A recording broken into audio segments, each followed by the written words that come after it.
So I'll let you go next. You're next. Condensed it. Thank you so much. Short enough. It's just so many women want to speak. Those people over there, the police are facing you because you're the bloody bad guys.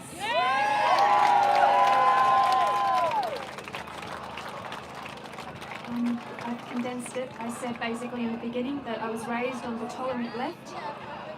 I used to be an ally. So like most, when COVID hit, I ended up chronically online. It was during that time that I finally saw just how deranged the left had become. That there was no way around it. My tolerant left had gone and lost its fucking mind. Trading intolerance chips for totalitarianism, for some shut up, get on your knees and comply.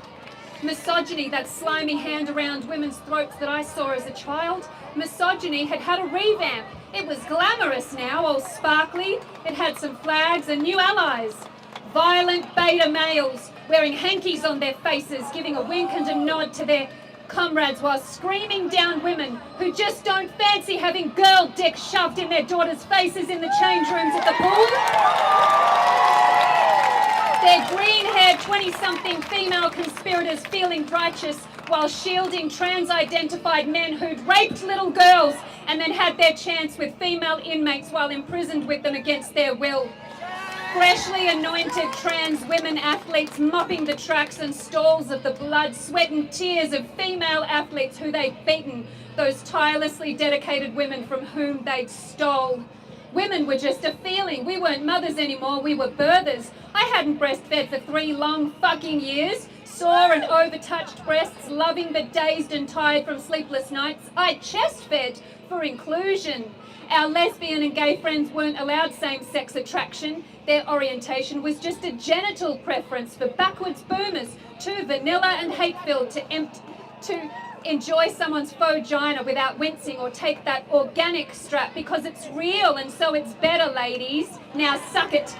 Pedophiles had had a rebrand too. Minor attracted people they were, stunning and brave and here to stay. And if we made a peep about it, we were alt-right fascists, or the slightly lesser charge alt-right fascist adjacent, because apparently safeguarding children is violent. Protecting their little bodies is far right. I used to be an ally, but now after having my compassion as a woman weaponized against me, being abused by filthy misogynists and their tragic brainwashed handmaidens, watching our lesbian sisters have to fight again for men to get the fuck out of their bedrooms and social spaces. Reading of countless women and children getting raped and discarded by decrepit autogynephiles wearing woman face like it's our skin, and watching all of those trans folks and trans allies kick back and just deny. Denouncing detransitioners like they were the new suppressive persons and thus all but the scum of the earth.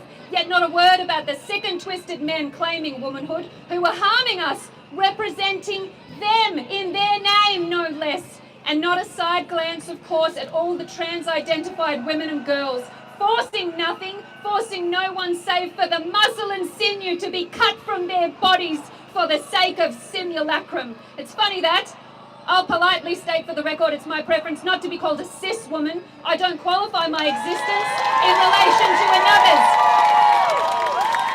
which is especially the case for narcissistic Trojan horses. I will be referred to as a woman, as a female, as a feminist, and not their brand of feminist, but my own.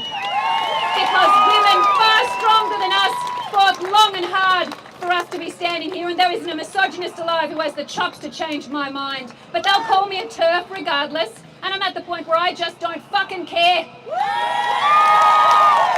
Your ad hominems, they're no good here. You can't cash in that guilt by association. Your redirections, projections, smear campaigns, mistruths, and flying monkeys they all alter course and land squarely back on you, because reality defines who I am, who we are. I exclude no females from that shared reality, not one.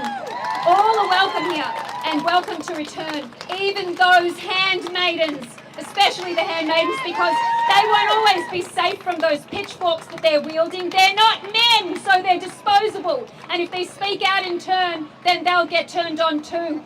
We've been through worse and we've survived because we're women. We're built different. We're observed, not assigned. And nothing enrages a misogynist more than a woman saying no while insisting that she knows her own mind.